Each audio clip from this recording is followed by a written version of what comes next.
দিদিমণি, এসব কি করতেছেন আপনি? ছাড়েন, আমার অনেক কাজ আছে। দিদিমণি,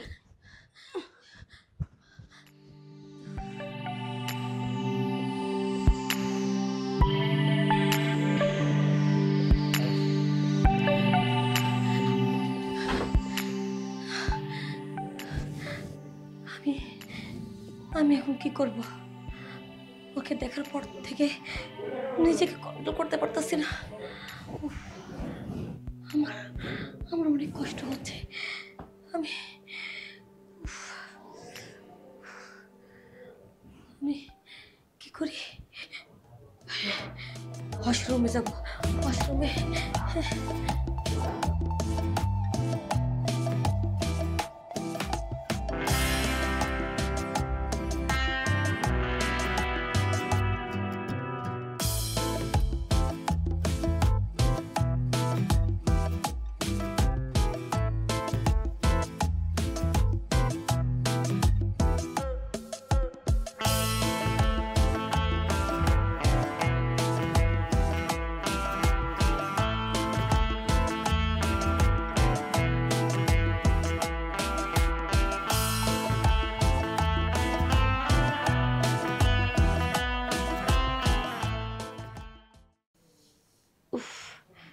ব্যথা করতেছে, মনে হচ্ছে একটু মেসেজ করলে ভালো হতো। এই চুমকি, চুমকি। জি দিদিমণি, আমাকে ডাকছেন? হ চুমকি, জি। পা দুটো অনেক ব্যথা করতেছে, একটু মেসেজ করে দে তো। আচ্ছা দিদিমণি, আমি একটু গরম তেল নিয়ে আসি, তাহলে ভালো হবে। আচ্ছা ঠিক আছে, যা। আচ্ছা ঠিক আছে।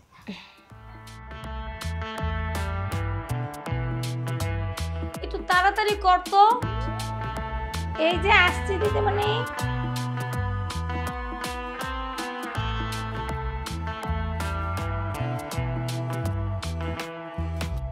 এখানে আসি।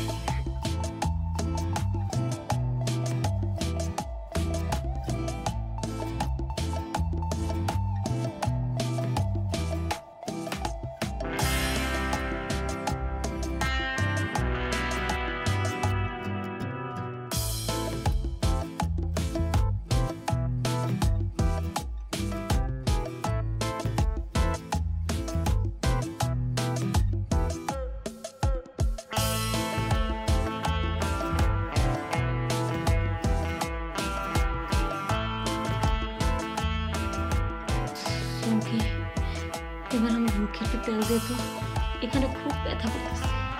দিচ্ছি ম্যাডাম, কোনো চিন্তা করবেন না, সারা শরীর ম্যাসেজ করে দেবো। চুমকি, তোর হাতে জাদু আছে রে, তোর কষ্ট লাগলে শরীরটা জানি কেমন করতেছে। চুমকি, আমার একটু জড়া ধর, কোনো কথা শুনতে পারে। এটা কি করলাম ম্যাডাম?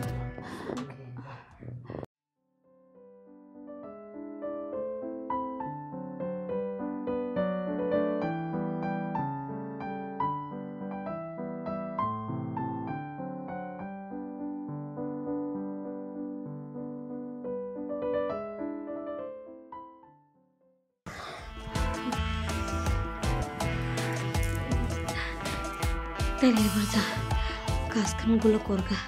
আচ্ছা ম্যাডাম, একটা কথা দিদি, একটা কথা বলি। বল। আচ্ছা, আপনি আমার সাথে এই কাজটা কেন করলেন? আপনি তো ইচ্ছা করলে একটা বিয়ে করতে পারতেন। আর আপনি কত সুন্দর দেখতে, আপনার এত বড় বাড়ি গাড়ি ধন সম্পদ, তাহলে বিয়ে করব? আরে বিয়ে তো আমি করেছিলাম, কিন্তু বিয়ে করার পরে সে ছেলে আমার সাথে কি করেছে তুই জানিস? না দিদি, আমি তো কিছুই জানি না, আমাকে বলবেন? তাহলে শোন, এই আজকে অফিসে না গেলে হয় না। দেখো, আমার অফিসে কিছু ফাইল জমা আছে, ওগুলো সাইন করার জন্য আমাকে যেতে হবে। তুমি তো জানো তোমাকে ছাড়া আমার ভালো লাগে না। যদি তুমি অফিস না করতে জানো তাহলে আমি কি করতাম? সারাদিন দরজা জানলা লাগে তোমার সাথে আমি রোমান্টিক করতাম। আরে বোকা, ভালোবাসা তো হবে, তোমাকে অনেক সাধনার পরে পাইছি। হ্যাঁ, শুধু তুমি কি সাধনা করেছো, আমি সাধনা করিনি। এই যে আজকে কি, হ্যাঁ হাতটা এখানে না দিয়ে এখানে দাও না। এই যে আজকে আজকে যে তোমার আমার এত ভালোবাসা কি আমি পাইতাম যদি বাপ মার কথা শুনতাম? আমার বাপ মা তো তাদের ইচ্ছা ছিল তাদের পছন্দের ছেলের সাথে বিয়ে দেবে, কিন্তু আমি তো তাদের কথা শুনিনি। আমি তো শুধু তোমার কথা শুনেছি, কারণ তোমাকে আমি অনেক ভালোবাসি। তুমি এভাবে আমাকে ভালোবাসবা তো? সারা জীবন আমার পাশে থাকবা? অবশ্যই, তোমাকে ছাড়, তোমার জন্য আমি সবকিছু ছাড়তে পারি। আমিও তোমার জন্য সব কিছু ছাড়তে পারি। দেখো না, বাপ মা অনুমতি ছাড়াই তো আমি তোমাকে বিয়ে করলাম। সেটা আমি জানতাম, তুমি যে কোনো মূল্যে আমার কাছে আসবে। 5টা বছর তোমার সাথে আমার সম্পর্ক করেছি, 5 বছর পর আমাদের দুজনে একখানে আর কি আমাদের প্রেম সার্থক হয়েছে। আচ্ছা, তুমি এইভাবে সারা জীবন আমাকে আদর করবা তো? তোমার আরে পাশে রাখবা তো? বোকা, কি বলো এইগুলো? তোমাকে পাওয়ার জন্য আমি কত সাধনা করছি, আর আমি তোমার সাইডে যাবো? তোমার মাথায় এটা আসে কি করে? তোমাকে সারা জীবন আমি আমার ভালোবাসা দিয়ে আগলায় রাখবো। তোমার কথাই যেন সত্য হয়। সাইরা যেতে চাইলে তো তোমাকে আমি যেতে দেব না, আর অন্য কোনো মেয়ে যেতে আমার কাছে তোমাকে আলাদা করতে চায়, তার তো 12টা বাজাবো, আর সেই সাথে তোমারও 12টা বাজাবো। আরে বোকা, যতদিন এই দেহে প্রাণ আছে ততদিন আমি তোমার ভালোবাসা যাবো। তোমার কথাই যেন সত্য হয়। হ্যাঁ সেটাই, একমাত্র মৃত্যু ছাড়া এর আগ পর্যন্ত আমি তোমার বউকে আগলায় রাখবো তোমার। আচ্ছা ঠিক আছে। আচ্ছা, আজকে অফিসে না গেলে হয় না? আরে কি যে বলো, অফিসে আমাকে যেতে হবে, আমার কিছু ইমার্জেন্সি ফাইল আছে। জানো, আজকে যদি অফিসে না যেতা তাহলে সারাক্ষণ তোমাকে নিয়ে কি করতাম জানো? দরজা জানলা লাগাইয়া আমরা দুজনে রোমান্টিক করতাম। তাই নাকি? হুম। কিন্তু আমাকে যে অফিসে যেতে হবে। আচ্ছা ঠিক আছে, যাও, কিন্তু তাড়াতাড়ি আসবা কিন্তু। আচ্ছা ঠিক আছে, তাহলে তুমি থাকো, আমি অফিসের কাজটা চাই না, তাড়াতাড়ি তোমার কাছে চলে আসবো তোমার কাছে। আচ্ছা ঠিক আছে। ঠিক আছে, থাকো। পাগল, কি এমন পাগল করলো আমারে যে সব কিছুতে আমি আমার স্বামীকে দেখি, তাকে কেন আমার এত ভালো লাগে? আচ্ছা যাই হোক, দুপুরের রান্নাটা তাড়াতাড়ি শেষ করতে হবে।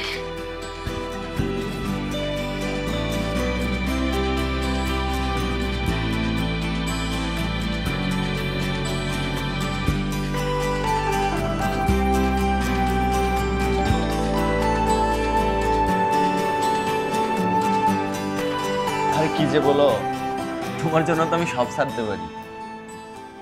আরে না, কি বলো, আসবো না? অবশ্যই আসবো না কেন?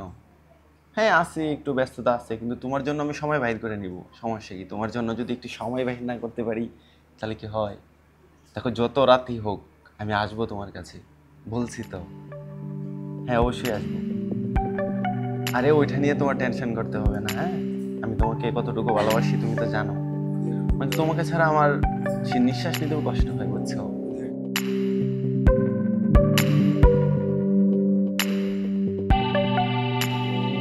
আচ্ছা ঠিক আছে, আমি তোমাকে পরে কল দিব। হ্যাঁ আচ্ছা ঠিক আছে। কিসে এবার তাকায় আছিস কে? এভাবে তাকে কেন রইছি? তুমি কি বোঝো না কার সাথে কথা বললা? তোরে কইতে হইব আমি কার সাথে কথা বলতেছি? তোমার বিষয় না। তুমি কে? তুমি আমার স্বামী।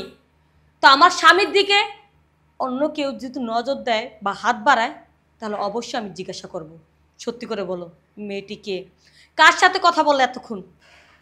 দেখ, তুই বউ বউয়ের জায়গায় থাক, আমি কারে ফোন দিব না দিব সবকিছু তোরে বইলে দিতে হবে নাকি? তুমি আমার স্বামী, আমি তোমার স্ত্রী। আমাকে রেখে তুমি পরকীয়া লিপ্ত হবা, অন্য মেয়ের সাথে কথা বলবা, সেটা আমি মেনে নেব? এই, তুমি না আমাকে বলেছিলা যে মৃত্যুর আগ পর্যন্ত আমার পাশে থাকবা, আমাকে কোনোদিন ভুলবা না? আজকে কেন আমাকে রেখে অন্য মেয়ের সাথে কথা বলতেছো বলো?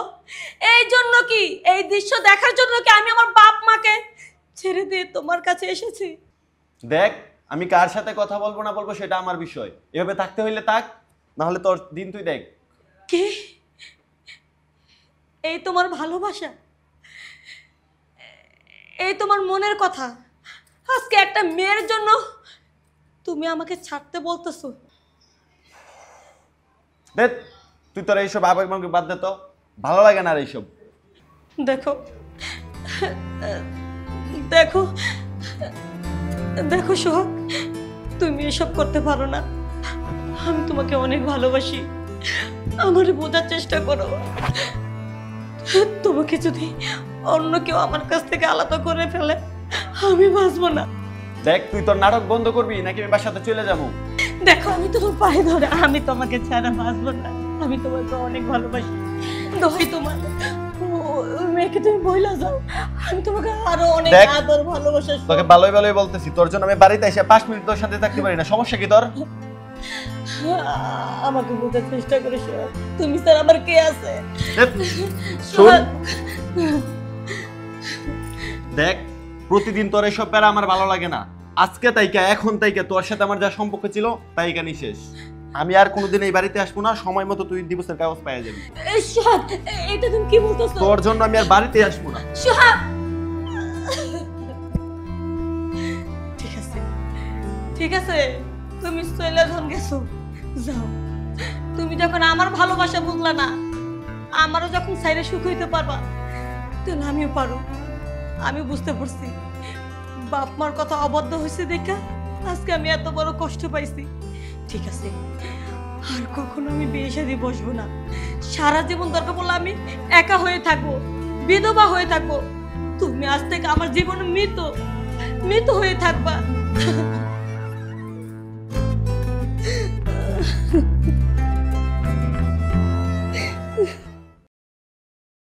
শুনলে তো সব কথা। এখন এখন আমি কি করতে পারি বল? আচ্ছা দিদিমণি, সব কথা তো শুনলাম, কিন্তু সে তো মারা যায়নি, তাহলে আপনার এই বিধবা শাড়ি পরনে কেন? সেই যেদিন আমার কাছ থেকে চলে গেছে গা, আমার সাথে বেমানি করছে, সেই দিন থেকে সে আমার কাছে মৃত। আর মৃত ভাই আমি সেই দিন থেকে বিধবা কাপড় পরতাছি। আর কোনোদিন বিয়ে করব না, এটাই প্রতিজ্ঞা করেছিলাম। জানিস চুমকি, বাবা মার কথা অবদ্ধ হয়ে আমি আমার স্বামীকে ভালোবেসে বিয়ে করেছিলাম। সেই স্বামী যে এত বড় কষ্ট দেব আমি জানতাম না। যদি জানতাম তাহলে বাবা মার অবদ্ধ আমি কখনো হতাম না। জানিস, এত বড় কষ্ট পাওয়ার পরে আমি কোনো ছেলেকে বিশ্বাস করতে আমার খুব কষ্ট হয়। এই জন্যই তো আমি ছেলে জাতিকে বিশ্বাস করি না। আমার ভয় লাগে যদি আমাকে কোনো কষ্ট দেয়। আচ্ছা দিদি, পৃথিবীতে এখনো অনেক ভালো ছেলে আছে যারা হয়তো একটু টাকা পয়সা নাই, মধ্যবিত্ত, কিন্তু আপনাকে অনেক সুখে রাখবে, অনেক কেয়ার করবে আপনার। আর এসব ছেলেদের জন্য আসলে সব ছেলেদের বদনাম হয়। আপনি একটু চেষ্টা করে দেখেন, এখন অনেক ভালো ছেলে পাবেন। আপনার জীবনটা অনেক পড়ে আছে। তুই ঠিকই বলছিস চুমকি, আসলে সব ছেলেরা খারাপ হয় না, এখনো ভালো ভালো ছেলে আছে। কিন্তু চুমকি, ছেলেদের প্রতি না আমার বিশ্বাস, মন একেবারে ভেঙে গেছে। আচ্ছা শোন, আমি আবেগে বসে পড়ে অনেক কষ্ট পেয়ে তোর সাথে আমি এই কাজটা করে ফেলেছি। তুই কিছু মনে করিস না, পারলে পারলে তোর এই দিদিকে ক্ষমা করে দিস, ক্ষমা করে দিস। না না দিদি, তোমার কোনো দোষ নাই। আমি জানি এসব আপনার দোষ না, এই বয়সে তো আপনার মন এসব চাবেই, আর এই জন্য আপনি এই কাজটা আবেগের বশতে করে ফেলেছেন। তুমি যা করছো এই বয়সে ঠিক এটাই আমি হইলে করতাম। দিদি, যা, এখন তুই তোর ঘরে যা, আমাকে একা থাকতে দে।